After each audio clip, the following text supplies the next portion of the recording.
The 15th law. Crush your enemy totally. Judgment. All great leaders since Moses have known that a feared enemy must be crushed completely. Sometimes they have learned this the hard way. If one ember is left alight, no matter how dimly it smolders, a fire will eventually break out. More is lost through stopping halfway than through total annihilation. The enemy will recover and will seek revenge. Crush him, not only in body but in spirit. Transgression of the law. No rivalry between leaders is more celebrated in Chinese history than the struggle between Shang Yu and Liu Bang. These two generals began their careers as friends, fighting on the same side. Shang Yu came from the nobility. Large and powerful, given to bouts of violence and temper, a bit dull-witted, he was yet a mighty warrior who always fought at the head of his troops. Liu Bang came from peasant stock. He had never been much of a soldier, and preferred women and wine to fighting. In fact, he was something of a scoundrel. But he was wily, and he had the ability to recognize the best strategists, keep them as his advisers, and listen to their advice. He had risen in the army through these strengths.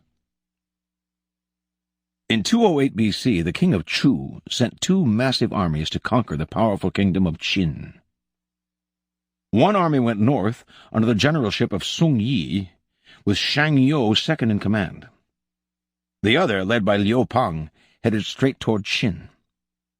The target was the kingdom's splendid capital, Shangyang. And Shang Yu, ever violent and impatient, could not stand the idea that Liu Pang would get to Shangyang first, and perhaps would assume command of the entire army. At one point on the northern front, Shang's commander, Sung Yi, hesitated in sending his troops into battle. Furious, Shang entered Sung Yi's tent, proclaimed him a traitor, cut off his head, and assumed sole command of the army. Without waiting for orders, he left the northern front and marched directly on Shangyang. He felt certain he was the better soldier and general than Liu, but, to his utter astonishment, his rival, leading a smaller, swifter army, managed to reach Shangyang first. Shang had an adviser, Fon Seng, who warned him, "This village headman, Liu Bang, used to be greedy only for riches and women, but since entering the capital, he has not been led astray by wealth, wine, or sex. That shows he is aiming high." Fon Seng urged Shang to kill his rival before it was too late. He told the general to invite the wily peasant to a banquet at their camp outside Shangyang, and, in the midst of a celebratory sword dance, to have his head cut off. The invitation was sent. Liu fell for the trap and came to the banquet. But Shang hesitated in ordering the sword dance, and by the time he gave the signal, Liu had sensed a trap and managed to escape. "Bah!" cried Fon Seng in disgust, seeing that Shang had botched the plot. "One cannot plan with a simpleton. Liu Bang will steal your empire yet, and make us all his prisoners." Realizing his mistake, Shang hurriedly marched on Shangyang, this time determined to hack off his rival's head. Liu was never one to fight when the odds were against him, and he abandoned the city. Shang captured Shangyang, murdered the young prince of Qin, and burned the city to the ground. Liu was now Shang's bitter enemy, and he pursued him for many months, finally cornering him in a walled city. Lacking food, his army in disarray, Liu sued for peace. Again Fon Seng warned Shang, "Crush him now. If you let him go again, you will be sorry later." But Shang decided to be merciful. He wanted to bring Liu back to Chu alive, and to force his former friend to acknowledge him as master. But Fan proved right. Liu managed to use the negotiations for his surrender as a distraction, and he escaped with a small army. Shang, amazed that he had yet again let his rival slip away, once more set out after Liu, this time with such ferocity that he seemed to have lost his mind. At one point, having captured Liu's father in battle, Shang stood the old man up during the fighting and yelled to Liu across the line of troops, "Surrender now, or I shall boil your father alive." Liu calmly answered, "But we are sworn brothers, so my father is your father also. If you insist on boiling your own father, send me a bowl of the soup." Shang backed down, and the struggle continued.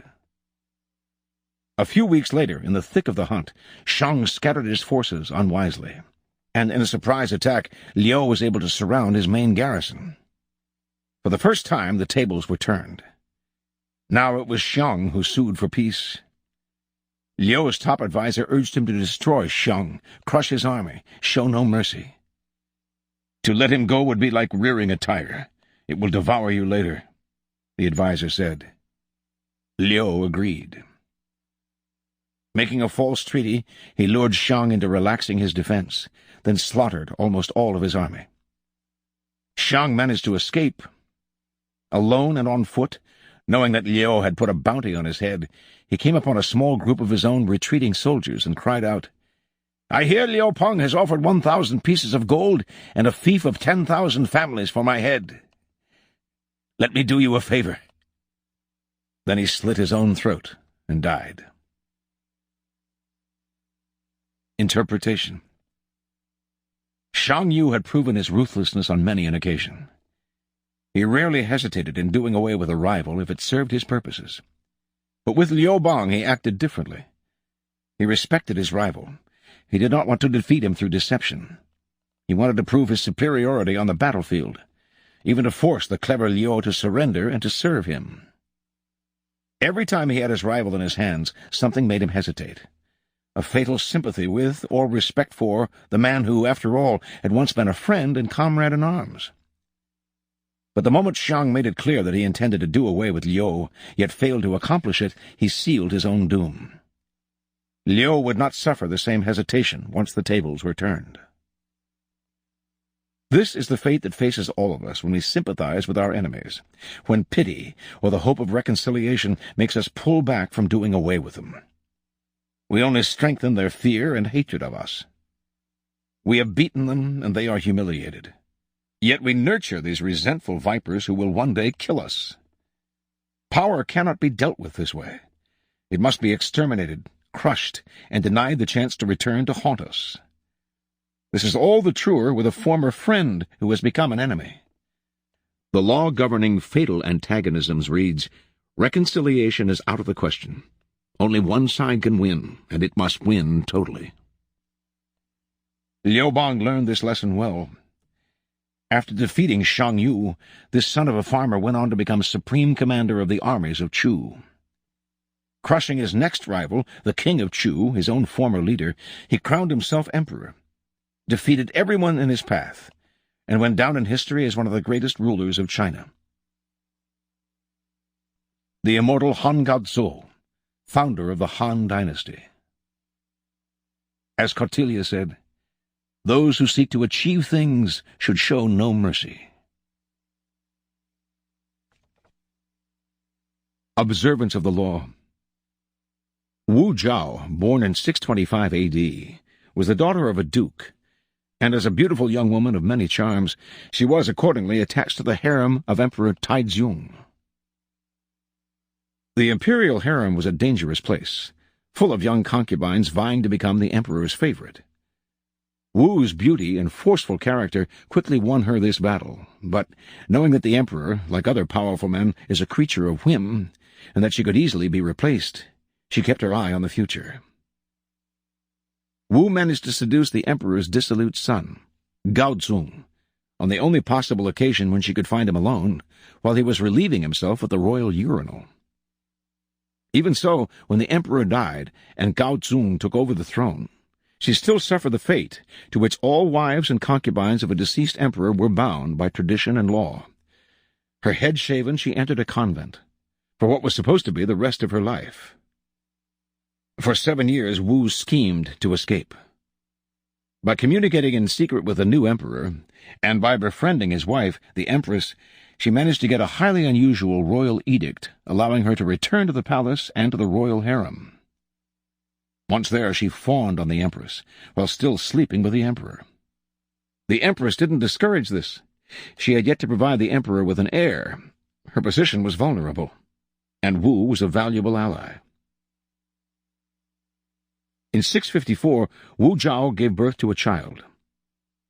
One day the Empress came to visit, and as soon as she had left, Wu smothered the newborn, her own baby.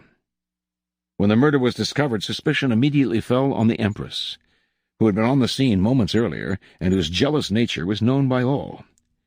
This was precisely Wu's plan. Shortly thereafter, the Empress was charged with murder and executed. Wu Zhao was crowned Empress in her place.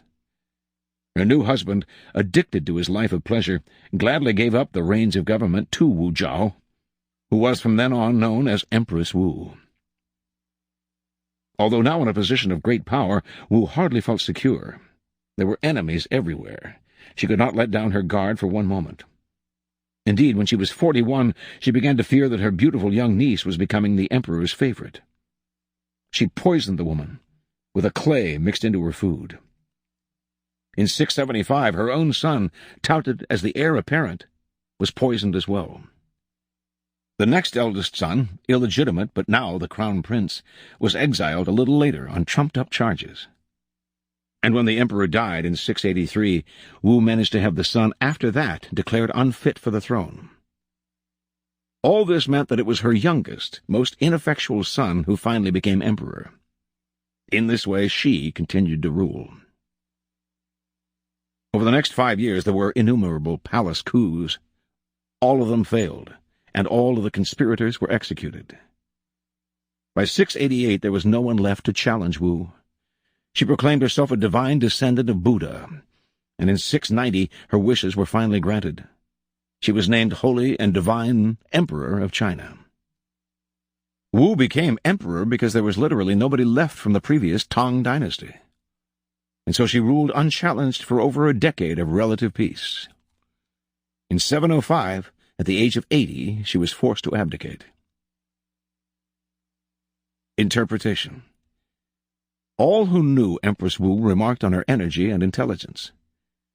At the time, there was no glory available for an ambitious woman beyond a few years in the imperial harem than a lifetime walled up in a convent. In Wu's gradual but remarkable rise to the top, she was never naive. She knew any hesitation, any momentary weakness would spell her end. If, every time she got rid of a rival, a new one appeared, the solution was simple. She had to crush them all or be killed herself. Other emperors before her had followed the same path to the top, but Wu, who as a woman had next to no chance to gain power, had to be more ruthless still. Empress Wu's 40-year reign was one of the longest in Chinese history. Although the story of her bloody rise to power is well known, in China she is considered one of the period's most able and effective rulers. A priest asked the dying Spanish statesman and general Ramon Maria Narvaez, 1800 to 1868, "Does your Excellency forgive all your enemies?" "I do not have to forgive my enemies," answered Narvaez. "I have had them all shot." Keys to Power. It is no accident that the two stories illustrating this law come from China. Chinese history abounds with examples of enemies who were left alive and returned to haunt the lenient. Crush the enemy is a key strategic tenet of Sun Tzu, the 4th century BC author of The Art of War. The idea is simple. Your enemies wish you ill. There is nothing they want more than to eliminate you. If, in your struggles with them, you stop halfway, or even 3/4 of the way, out of mercy or hope of reconciliation, you will only make them more determined, more embittered, and they will someday take revenge. They may act friendly for the time being, but this is only because you have defeated them. They have no choice but to bide their time. The solution? Have no mercy. Crush your enemies as totally as they would crush you. Ultimately, the only peace and security you can hope for from your enemies is their disappearance. Mao Zedong, a devoted reader of Sun Tzu and of Chinese history generally, knew the importance of this law. In 1934, the communist leader and some 75,000 poorly equipped soldiers fled into the desolate mountains of western China to escape Chiang Kai-shek's much larger army, in what has since been called the Long March. Jiang was determined to eliminate every last communist, and by a few years later, Mao had less than 10,000 soldiers left. By 1937, in fact, when China was invaded by Japan, Jiang calculated that the communists were no longer a threat. He chose to give up the chase and concentrate on the Japanese. 10 years later, the communists had recovered enough to rout Jiang's army. Jiang had forgotten the ancient wisdom of crushing the enemy. Mao had not. Jiang was pursued until he and his entire army fled to the island of Taiwan. Nothing remains of his regime in mainland China to this day. The wisdom behind crushing the enemy is as ancient as the Bible. Its first practitioner may have been Moses, who learned it from God himself, when he parted the Red Sea for the Jews, then let the water flow back over the pursuing Egyptians so that not so much as one of them remained.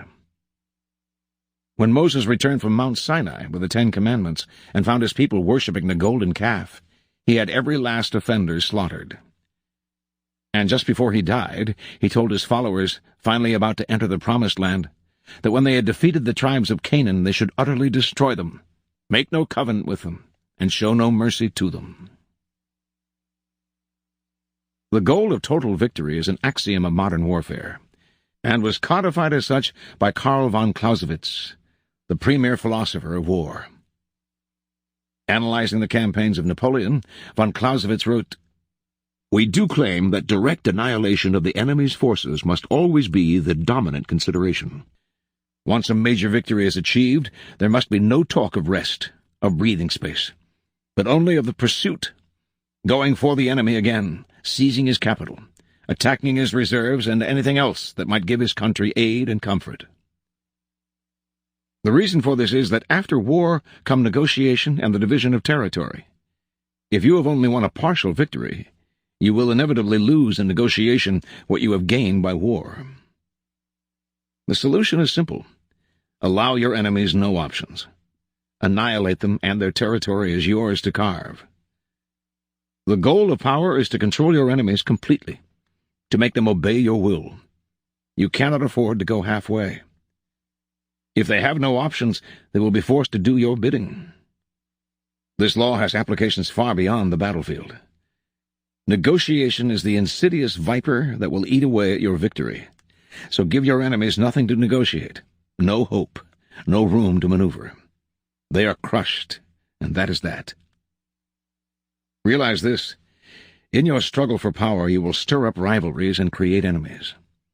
There will be people you cannot win over, who will remain your enemies no matter what. But whatever wound you inflicted on them, deliberately or not, do not take their hatred personally. Just recognize that there is no possibility of peace between you, especially as long as you stay in power.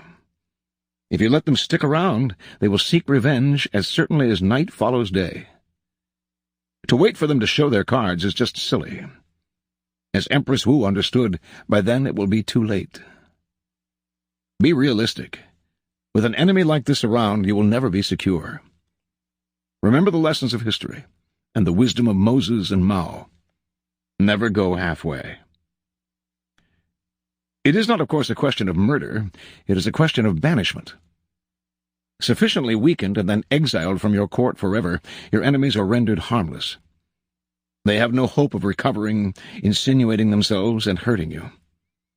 And if they cannot be banished, at least understand that they are plotting against you and pay no heed to whatever friendliness they feign. Your only weapon in such a situation is your own wariness. If you cannot banish them immediately, then plot for the best time to act. Reversal. This law should very rarely be ignored, but it does sometimes happen that it is better to let your enemies destroy themselves, if such a thing is possible, than to make them suffer by your hand. In warfare, for example, a good general knows that if he attacks an army when it is cornered, its soldiers will fight much more fiercely. It is sometimes better, then, to leave them an escape route, a way out. As they retreat, they wear themselves out, and are ultimately more demoralized by the retreat than by any defeat he might inflict on the battlefield. When you have someone on the ropes, then, but only when you are sure they have no chance of recovery, you might let them hang themselves. Let them be the agents of their own destruction. The result will be the same, and you won't feel half as bad. Finally, sometimes by crushing an enemy, you embitter They spend years and years plotting revenge. An effect on the Germans. Some would argue that in the long run, leniency.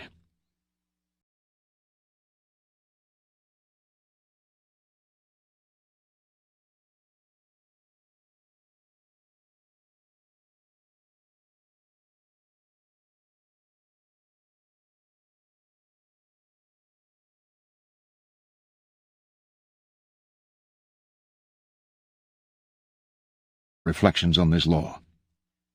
From Kautilya, Indian philosopher. The remnants of an enemy can become active, like those of a disease or fire. Hence these should be exterminated completely. One should never ignore an enemy, knowing him to be weak. He becomes dangerous in due course, like the spark of fire in a haystack. From The Borgias, by Ivan Clulat.